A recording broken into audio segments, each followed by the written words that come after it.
Alright, so today I want to introduce you to the pastel ball python. And if you've been in ball pythons even for a little while, you've probably heard of pastel. Essentially, it is the gene that brings out the yellow color in ball pythons. Sometimes it'll jumble up the pattern a little bit, but I'd say in most cases, when people think of pastel, they think of bringing out the yellow color in ball pythons. And pastel is pretty cool. It's a really awesome gene. There are no genetic defects as far as I know with the pastel. There's no duck billing or kinking or neurological issues, stargazing, anything like that. It's pretty much a safe gene across the board to breed into your collection. I'd say almost every single breeder that I know has pastel in the mix.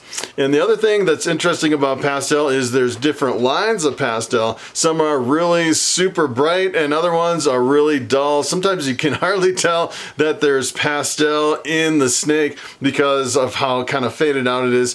And it really is line dependent, depends on the line. And I'd say that there's a few lines where people specify the certain lines of pastel, but I'd say in most cases people group all the pastels together, and you really don't know, especially if you buy a snake with pastel in it and you breed it out and you isolate that gene, you really don't know if it's going to be a bright pastel or kind of a washed out pastel. And the other interesting thing is usually with pastels, as the snakes mature, the pastel, the yellow color kind of fades out a little bit as it matures. You see the young hatchlings are super bright, and then as they age and mature, they kind of brown out quite a bit in most cases. Unless you mix it with the right gene, I've seen, especially with, I'd say the pastel desert ghost is probably the #1 mix where you can mix it in with pastel. You can see really dramatic, bright yellows coming through adult snakes in the pastel desert ghost. But I'd say that's kind of an exception to the rule. In most cases, it just kind of fades and browns out quite a bit. The other interesting thing about pastel is that in most cases, not all, but if you're wondering if there's pastel in your snake, you can look at the eyes. And if your snake has green eyes, more than likely you have pastel in that ball python.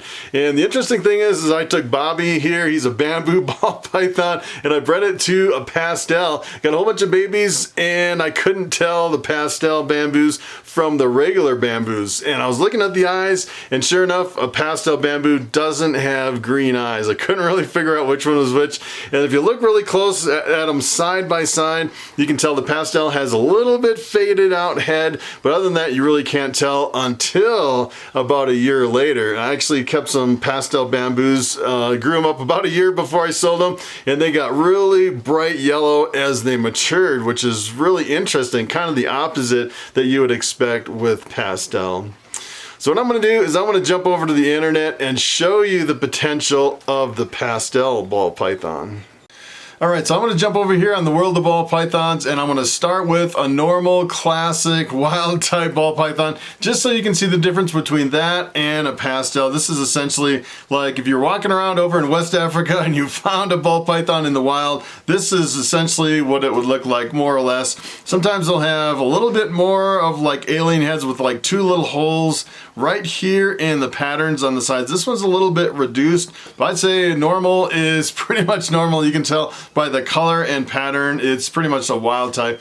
This is what a pastel looks like. So you can see there's quite a bit of yellow coming through, and a lot of times you'll see some pattern reductions. And if I scroll through just a few of these pictures, you can see there's a huge difference between the colors and the patterns. Some of them really reduce the patterns, some of them are really intense colors, and it's really variable depending on which line of pastel that you have.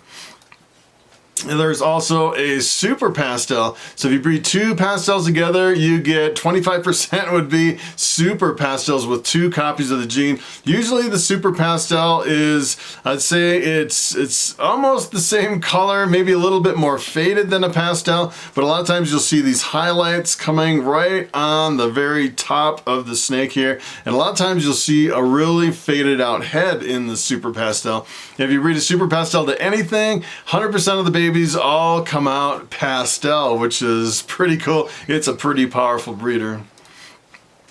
Here's another one. This is probably my favorite ball python. This is a pinstripe, about as gold of a snake you can get. A lot of times they'll have a pinstripe right down the back, and sometimes they won't. So if you kind of scroll through some of these pinstripes, what you'll actually see is sometimes the patterns are really clean. Sometimes there's a stripe right down the back. Sometimes they're really kind of broken up where it's really not a stripe down the back. So the interesting thing is there's a lot of variability in the pinstripe, a lot of variability in the pastel. So when you mix them together, essentially what you get is you get a lemon blast, and the lemon blast can really vary too depending on which line of pinstripe, which line of pastel.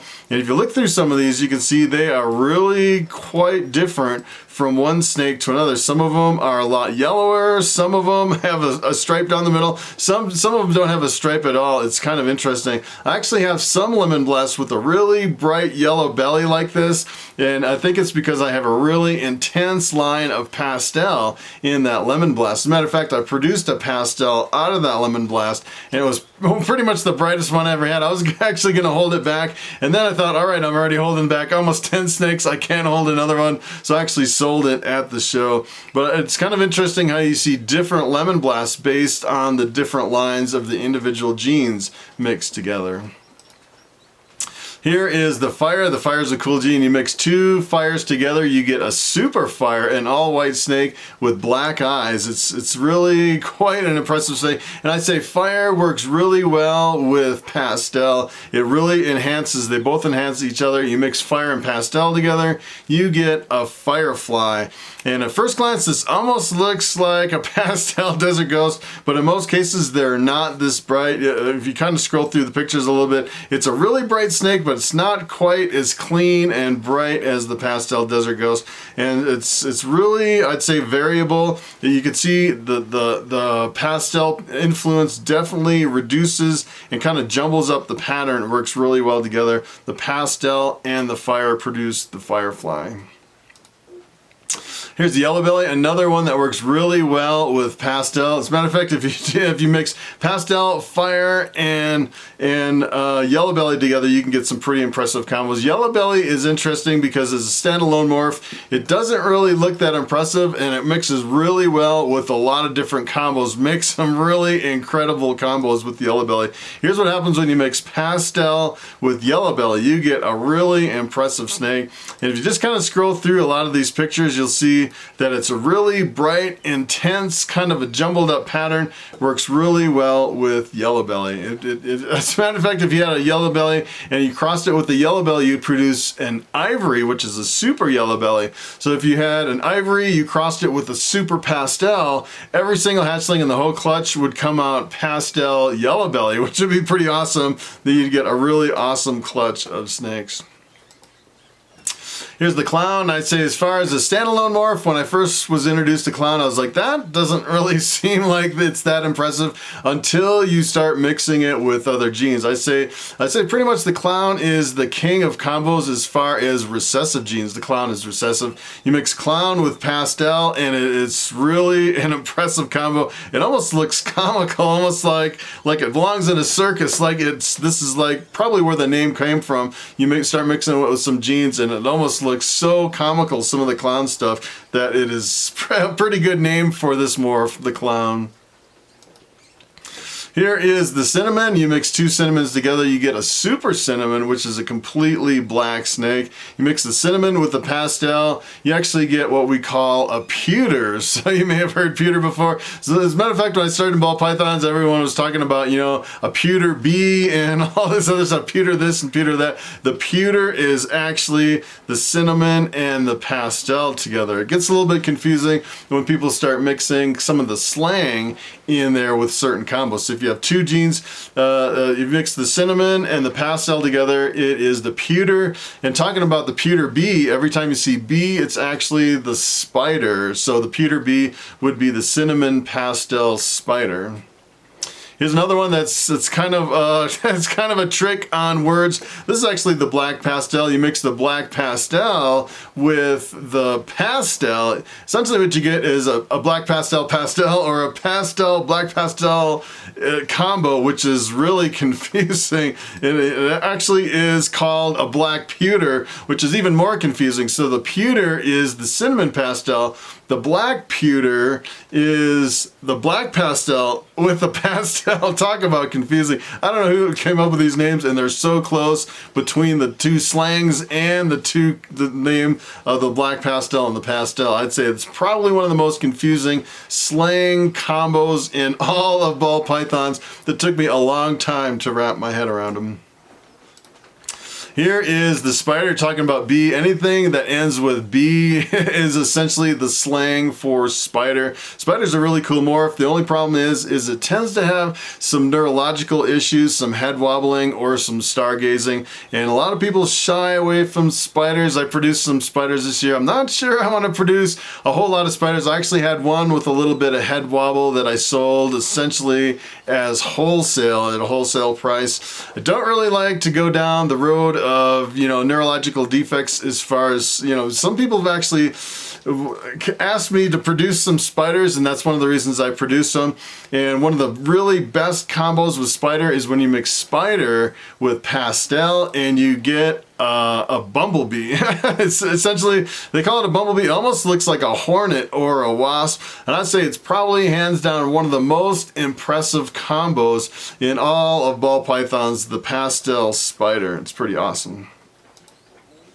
So when we talk about bamboo, this is what Bobby is around my neck. He is just a straight bamboo. You mix the bamboo with pastel and take a look at this. You can't even tell that the pastel is in the mix. It's so subtle. As a matter of fact, if you look at the head here, the head's just a little bit more faded than a regular bamboo. You can't really tell. But the interesting thing is they have another picture here, and this is kind of interesting because this is a pastel bamboo. It looks like a hatchling, but when my hatchlings became yearlings, it really started to look almost exactly like this, where the pastel really brightened up the whole snake and turned the whole snake yellow. So here is the last one I wanted to show you. This is the Desert Ghost. I say this is probably the most potential when it comes to pastel. You mix the pastel with the Desert Ghost and you get this incredible snake that looks like nothing you've ever seen. As a matter of fact, when you grow the snake up to an adult, it fades a little bit, just a little tiny bit, but I'd say you can almost not even notice how much it's faded. It almost keeps 100% of the color and the contrast.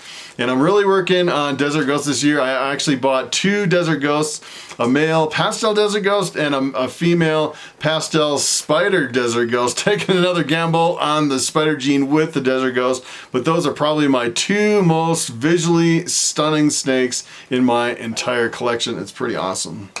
All right, so it is time for the question of the day. And Victor G asks, what is the average size of a yearling ball python? And that is a very good question. As a matter of fact, I would say my yearling ball pythons are probably not the same size as your yearling ball pythons. It really depends on how much you feed them and the size of the rodents that you feed to them.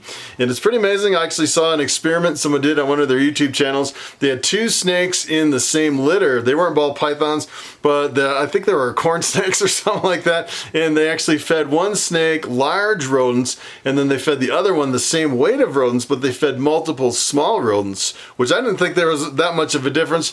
And sure enough, at the end of the experiment, the one that had fewer larger rodents grew so much faster. It was almost 3 times as big as the smaller one.